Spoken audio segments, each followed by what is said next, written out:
Olá, caro irmão, cara irmã, sejam bem-vindos a mais um áudio desta segunda-feira, a última segunda-feira do ano de 2019, dia 30 de dezembro de 2019. Estamos na sexto dia da oitava do Natal. E eu falei nos áudios anteriores, que eu estaria falando lá por volta de terça-feira, véspera do Ano Novo, a respeito de algumas indulgências plenárias que é possível fazer. Só que eu vou acabar falando agora neste áudio do dia 30, para dar tempo de você ir procurar. Existem sites católicos confiáveis como aleteia.pt, ACI Prensa, ACI Digital também. Então, qual é a indulgência plenária que é concedida nesse período de virada, digamos, final de ano? No caso do último dia do ano, dia 31 de dezembro, ou seja, para amanhã, tem gente que vai para a missa, da noite do Ano Novo, e em alguns locais é recitado o hino Te Deum, T-E, dá um espaço, D-E-U-M. Isso no último dia do ano, para render graças a Deus pelos benefícios concedidos no decurso de todo o ano. É um hino de agradecimento, meio longo, tudo, e é preciso estar atento. Alguns locais, durante a missa, é feito esse hino. Caso você faça de forma só você e Deus, acredito que seja indulgência parcial, mas já é uma indulgência que você pode oferecer para os seus falecidos, parentes, familiares e amigos, ou para si mesmo, como forma de agradecimento. Certo?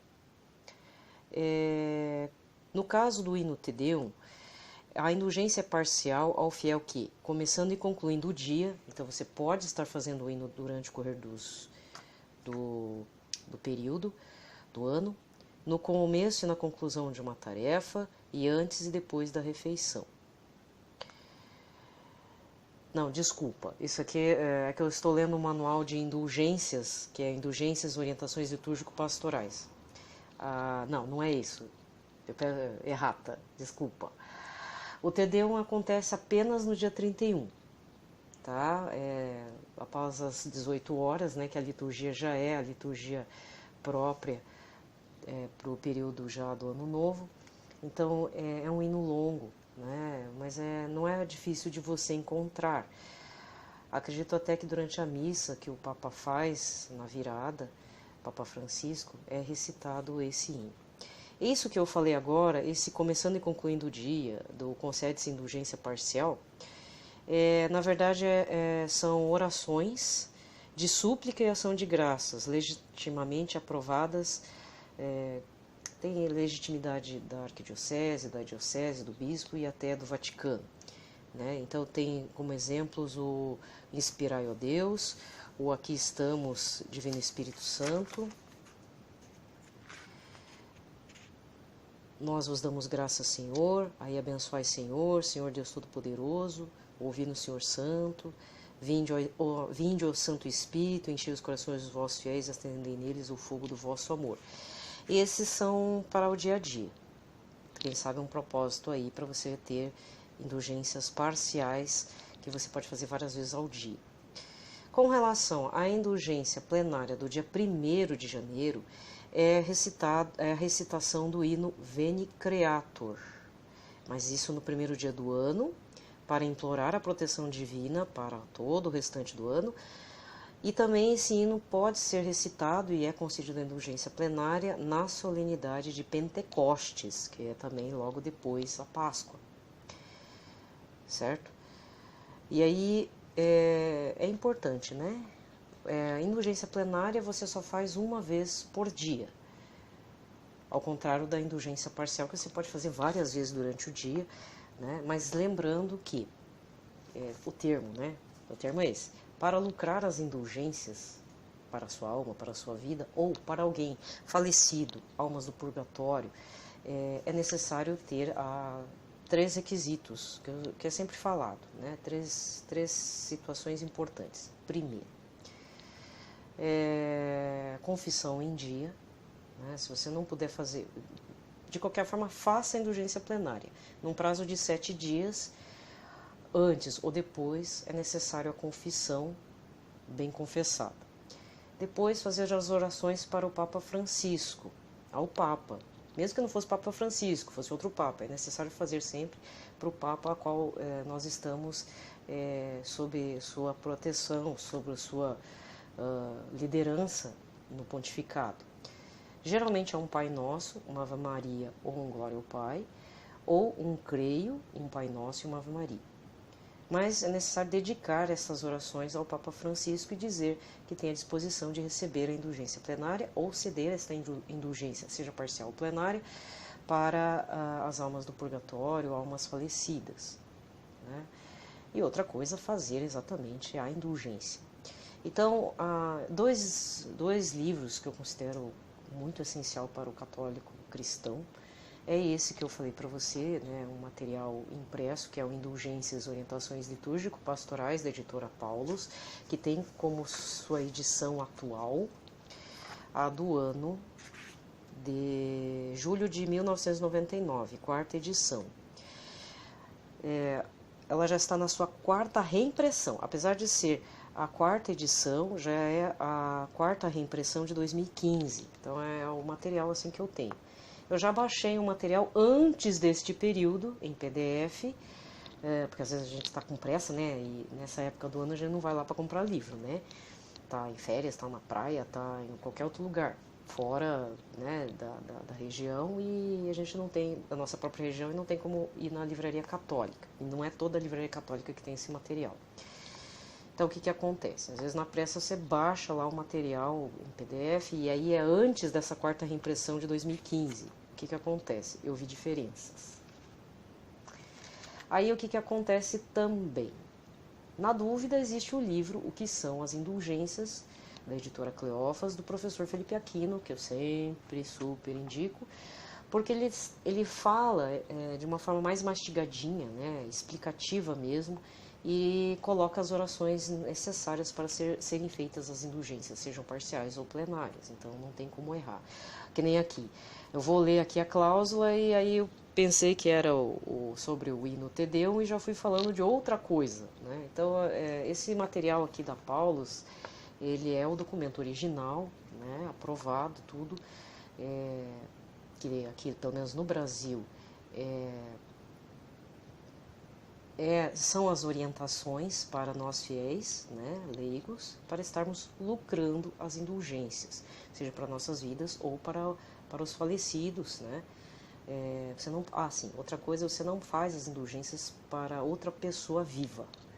É necessário que ela faça por ela ou por alguém falecido, tá? Então essas são as orientações.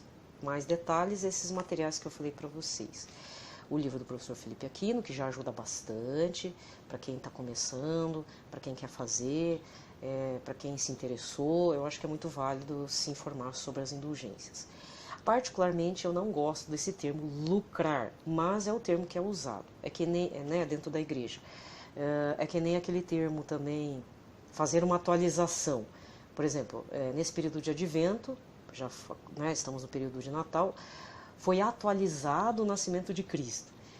Esse termo atualização parece que está baixando um arquivo, né, está baixando um arquivo de atualização do aplicativo, né?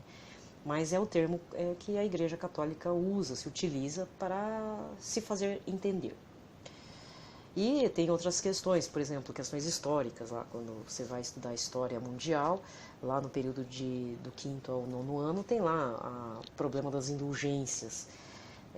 Na verdade, venda das indulgências, né, que realmente foi uma coisa muito grave, né? Você não vende indulgências porque a graça de Deus é grátis, né? Tanto é que nós fazemos as indulgências como uma forma de nos estimular à oração, à piedade, a nos humilhar em oração, pedir também pelas almas do purgatório, pedir a nossa salvação, implorar também isso, né? Porque a salvação nossa própria só acontece mediante a graça do Senhor.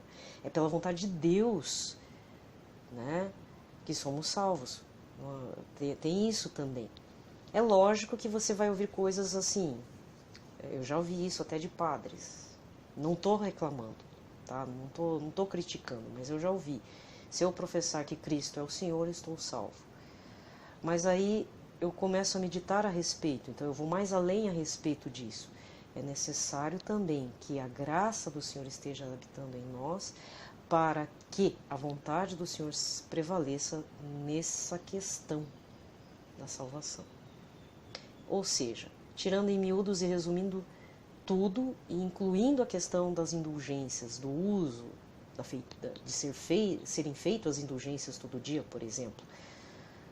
Na verdade, gente, o jogo, se for pensar em jogo, lógico, a salvação não é um jogo, mas no dia a dia, no cotidiano, no fazer, no pensar em Deus, vivenciar Deus, falar de Deus para os outros, na forma de evangelização, às vezes na fila do banco, na fila do pão, para conhecidos ou não,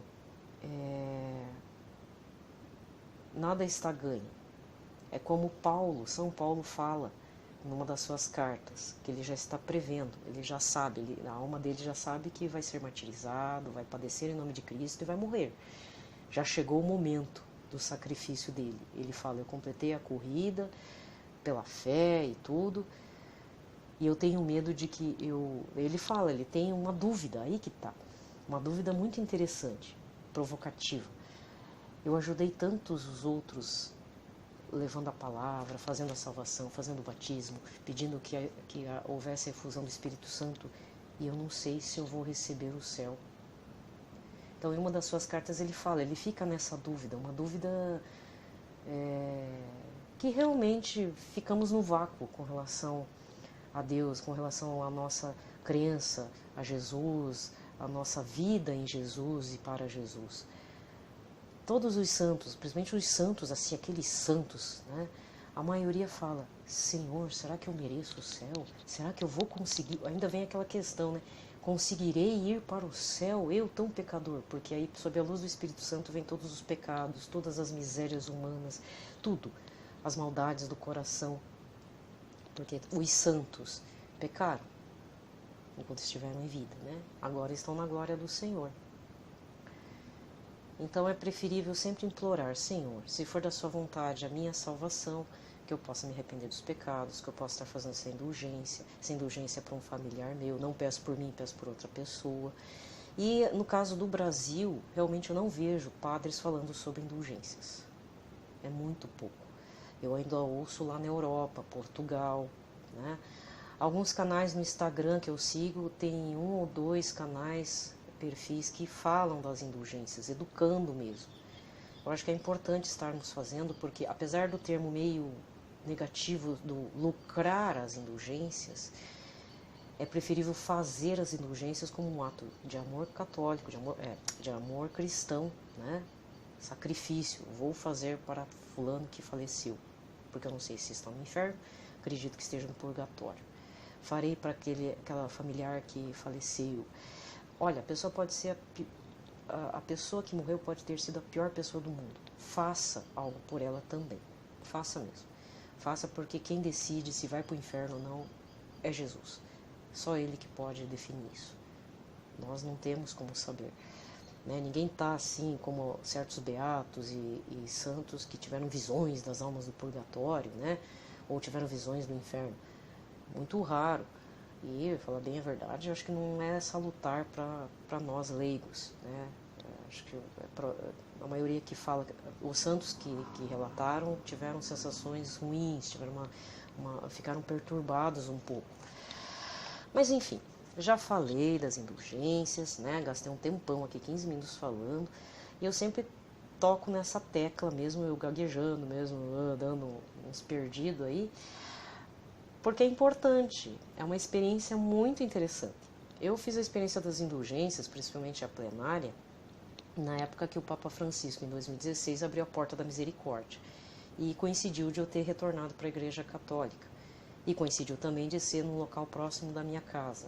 Resultado, eu praticamente ia no mínimo 3 a 4 vezes, acho que 3 vezes, porque coincidia com a missa também, então eu tinha que entrar pela porta principal do local onde era indicado a abertura da Porta da Misericórdia, né? Porque aí não foi só o Papa Francisco que abriu em Roma, ele concedeu essa graça a todos os locais onde houvesse um santuário, Santuário Nossa Santa Rita de Cássia, Santuário Nossa Senhora de Guadalupe, tem que entrar pela principal, não pela porta lateral. E aí eu lembro que eu tinha que participar da missa, tinha que rezar para as intenções do Santo Papa, o Papa Francisco, né? Confissão em dia. E o testemunho que eu dou a respeito foi que aí eu recebi uma graça um ano depois, de uma perda muito grande. Infelizmente foi uma perda, foi falecimento, e foi um período muito complicado. Geralmente as pessoas se debulham em lágrimas, entre aspas, morrem praticamente com a pessoa lá, meio que se enterram também, né? Fica paralisadas na vida, não consegue fazer nada, e apesar de toda a dor, todo um trauma, toda uma coisa incômoda, eu fui levando, e eu acredito que isso também ajudou no processo. Porque eu não pedia só para mim, né? Eu pedia, porque aí chegou uma hora que, como eu ia 3 vezes por semana, até terminar o prazo da Porta da Misericórdia, então eu fui falando para várias pessoas falecidas e fui embora. E quando eu tenho a oportunidade de fazer uma indulgência plenária, né, que são as parciais, eu também sempre penso em outras almas, não só para mim. Então, acho que isso é importante, até porque isso é uma forma de caridade. Às vezes a gente não consegue fazer a caridade cristã da forma como nós pensamos ou desejamos. Também não adianta levar lá 5 cestas básicas e parar por aí, lá para a pastoral social, né? Tem gente que às vezes faz isso, entrega um montão, claro, obrigado, que bom que você fez isso, mas faça regularmente, né? Seja um hábito também. E uma das melhores formas de contribuir essa questão de ceder o seu coração e seu tempo para Jesus, em prol dos outros, dos nossos irmãos, humanos, lógico. Tem que falar assim, porque as pessoas acham que o bichinho é bom, é puro amor, por que não vai para o céu? Já tem gente falando isso, né? É duro. Então eu tenho que reafirmar, para ser humano, tá? Mesmo que não seja católico, porque na verdade a gente não sabe. Vai que a pessoa foi batizada quando criança, vai que Jesus olhou para esta alma porque é um pequenino perdido de Deus. Jesus tem uma predileção enorme para essas almas também, né? Para essas pessoas. A gente não pode julgar, então é melhor fazer as indulgências. Bem, então eu já contei rapidamente a minha experiência. Hoje eu tenho certeza de que essa experiência que eu fiz das indulgências plenárias no ano da misericórdia, Deus me consolou, me confortou e me levou para o ano de 2017, que não foi um ano muito fácil, de 2017 até 2018. Teve outras situações também, mas aí não vem ao caso. Mas é importante estar fazendo. Outra coisa, assim, indulgência plenária assim, bem simples de fazer, que você deveria estar fazendo, inclusive, que você pode estar lembrando, né, e estar fazendo continuamente, é a leitura da palavra por 30 minutos, ou uma adoração ao Santíssimo Sacramento 30 minutos. Menos que isso é indulgência parcial, mas não tem problema, mesmo, porque liturgia da palavra você nunca fica em 30 minutos. Geralmente quando você quer estudar, você quer ruminar, você quando vê já fez 45, uma hora. Se você ama Jesus e está disposto. Se não, faça, nem começando 10 minutos, 15 minutos, e oferecendo essa leitura para almas do purgatório, para a sua salvação também, né? Senhor, piedade de mim. Ou, né, é importante também. A gente não pode ser orgulhoso, né? Pronto, falei, né? Isso é certeza. Tem no Manual das Indulgências, 30 minutos de leitura da palavra orante, no sentido assim, de estudo mesmo, de você ler, ruminar, fazer ou pelo método do Monsenhor Jonas Abib, como já falei, que é a Bíblia do meu dia a dia, ou pela leitura orante mesmo, a Lectio Divina, adoração santíssima. Às vezes é difícil você ficar 30 minutos do teu tempo, mas faça, né? Outra, né, melhor, faça se você trabalha, se for para se estressar em casa, se estressar no trânsito, então fique 30 minutos com Jesus para depois pegar um trânsito melhor, pegar um ônibus menos cheio, um metrô menos cheio, né? Porque às vezes em meia hora aquele fluxo de gente some, dependendo da região, você há de concordar, né? E sem contar que a gente perde tempo nos aplicativos da vida, né? Eu falo por mim aí. Baixei um aplicativo tô aí, né? Troquei Jesus pelo aplicativo. Meia culpa. Com relação a confissões, uma confissão bem feita, com um arrependimento do coração, que você lembre, olha, todas as indulgências que eu fiz, plenárias e parciais, você lucra muitas das quais você fez num certo período. Também tem isso. Eu espero, rezo que algum padre abençoado fale das indulgências. Aí eu vou colocar o vídeo aqui naquela pasta Ser Católico. Tá? Eu acho que é importante. Eu sei que eu falo às vezes umas bobeiras de vez em quando, mas eu fico muito feliz depois quando eu vejo que um padre foi lá e acertou a informação. Eu não fico chateada, porque eu não sou dona da verdade, eu sou leiga. Né? Eu faço as experiências meio assim, como diz, sou meio débil nessa parte mesmo, vou ser bem franca. Sou meio débil, mas graças a Deus, o Todo-Poderoso, Deus Altíssimo, Ele pega nós débeis, assim, a gente que está meio debilitado numa certa situação e vai levando a gente no caminho certo, mesmo a gente fazendo uns desvios, pegando uns atalhos, e depois Ele corrigindo a rota. Ele é o nosso GPS, né? Então, eu falei já sobre as indulgências no começo, para vocês estarem se preparando, buscando esse material via internet, até porque, na véspera de Ano Novo, todo mundo vai estar preocupado em ir pra praia, vestir aquela roupa nova, cor de não sei o quê, aí vai ficar dando pulinho na praia, né? Vai ficar, comendo não sei quantas uvas e cuspindo os caroços e guardando na carteira. Gente, eu não vou mentir, eu já fiz, já lembrei, né? Até bom eu estar fazendo esses áudios, porque aí eu lembro que eu tenho pecados para confissão. Isso daí é um, por exemplo. Eu não vou mentir, eu já fiz essa da uva e do louro na carteira. Né? Então, é superstição. Ah, mas dá certo. Dá certo porque você está fora da graça de Deus. Aí o que acontece? Em outras partes da vida não dá certo, né? As coisas não andam, não avançam, tem sofrimento, padecimento, dor, cicatriz, ferida, aí depois tem que pedir, Jesus cura aqui, né? Cura onde dói, né? Parece a música. Então não é bem assim. E fora, para que ter mais dinheiro? Não, tudo bem, se for para pagar as dívidas, mas e por que você está fazendo as dívidas? Por que eu estou fazendo as dívidas? Então é necessário já reduzir o consumo. Para fazer metas, várias metas para o começo do ano, certo? Mas eu vou deixar para amanhã, porque agora o áudio extrapolou-se. Tá? Bem, vamos iniciar então a leitura, né, da liturgia desse dia, fazendo o sinal da cruz. Pelo sinal da Santa Cruz, livrai-nos Deus Nosso Senhor de todos os nossos inimigos. Em nome do Pai, do Filho e do Espírito Santo. Amém.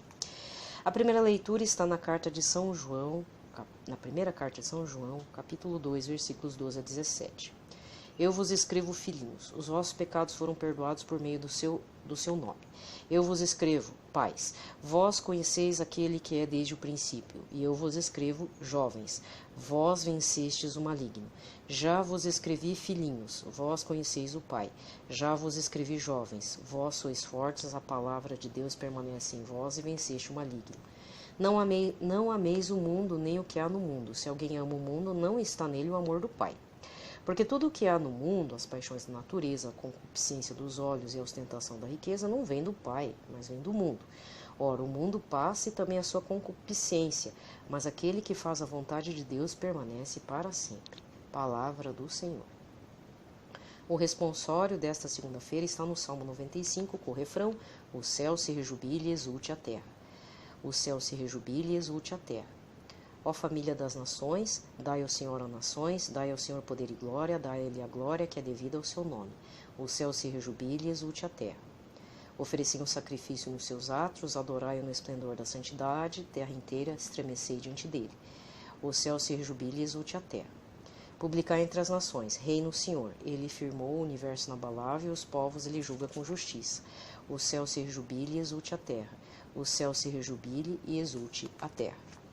Aclamação. Aleluia, aleluia, aleluia. Aleluia, aleluia, aleluia. Um dia sagrado brilhou para nós, nações, vinde todas, adorar o Senhor, pois hoje desceu grande luz sobre a terra. Aleluia, aleluia, aleluia. Aleluia, aleluia, aleluia. O evangelho de hoje está em Lucas 2, versículos 36 a 40. Naquele tempo havia também uma profetisa chamada Ana, filha de Fanuel, da tribo de Asser. Era de idade muito avançada, e quando jovem tinha sido casada e vivera 7 anos com o marido. Depois ficara viúva e agora já estava com 84 anos. Não saía do templo, dia e noite, servindo a Deus com jejuns e orações. Ana chegou nesse momento e pôs-se a louvar a Deus e ao falar do menino a todos os que o esperavam, a libertação de Jerusalém. Depois de cumprirem tudo, conforme a lei do Senhor, voltaram a Galiléia para Nazaré, sua cidade. O menino crescia, tornava-se forte, cheio de sabedoria, e a graça de Deus estava com ele. Palavra da salvação. Bem, aqui termina a liturgia da palavra e eu vou pedir também que você leia em Lucas capítulo 2, uns versículos antes desse versículo 36, que é o começo do Evangelho, para você entender que antes de chegar na profetisa Ana, menino Jesus foi levado ao templo, né, e a Nossa Senhora precisava fazer a purificação, porque quando se dá a luz por parto natural, então tem que explicar, né, porque hoje em dia as coisas estão tão pasteurizadas, entre aspas, dentro até da parte médica, que temos que até informar. Quando a mulher faz parto normal, acontece a liberação, lógico, primeiro libera a placenta com nenê, com cordão umbilical. Até eu ficava pensando, né, nossa, São José era corajoso, né, fazer o parto do nenê, né, do Senhor Jesus. Não é fácil, né, ver sangue. Enfim, não vou entrar também nesse assunto. E o que acontece? A mulher sofre as alterações hormonais e ela precisa ir liberando, né, esse sangue, o resíduo da placenta, fazer uma limpeza. Eu estou falando de forma científica mesmo, tá? Que não era de conhecimento da época. Mas o que acontecia? Por vários dias acontecia uma espécie de regras muito forte. Geralmente regras de uma mulher que não está grávida duram em torno de 5 a 7 até 8 dias, dependendo do fluxo. E é uma vez por mês, na virada da lua. Então o nenê também nasce, quando a moça está grávida, ela nasce na virada da lua, né? Ela dá à luz a criança na virada da lua, não importa qual lua. Mudou a fase da lua, a pessoa já vai dar luz. Aí, então passou-se um tempo, né? Nossa Senhora, para seguir a regra mosaica, a regra de Moisés, ela ficou um tempão liberando sangue, né? E se você ler o Antigo Testamento, naquela parte da lei mosaica, fala sobre isso, que a mulher não pode sentar em qualquer lugar, e se ela sentar, os outros não podem sentar lá onde ela sentou, onde ela tocou, parece que não podia tomar banho, uma coisa assim. Porque senão as pessoas ao redor ficavam impuras. Então ela já já não estava mais liberando o sangue, e ela foi, então, também né, foi fazer a apresentação do menino, juntamente com São José, tudo, que é o cabeça da família. Foram para o templo e lá encontram o velho Simeão, que estava querendo ver o Messias antes de morrer, e esse encontro com a profetisa Ana, filha de Fanuel, da tribo de Asser. Eu fiz uma volta gigante, né, falando até de coisas científicas, mas é que hoje a pessoa vai fazer cesárea, aí eu não sei como é que é liberado, né, não tive filhos, mas a cesárea tem suas vantagens, mas perde esse lado natural da vida, né?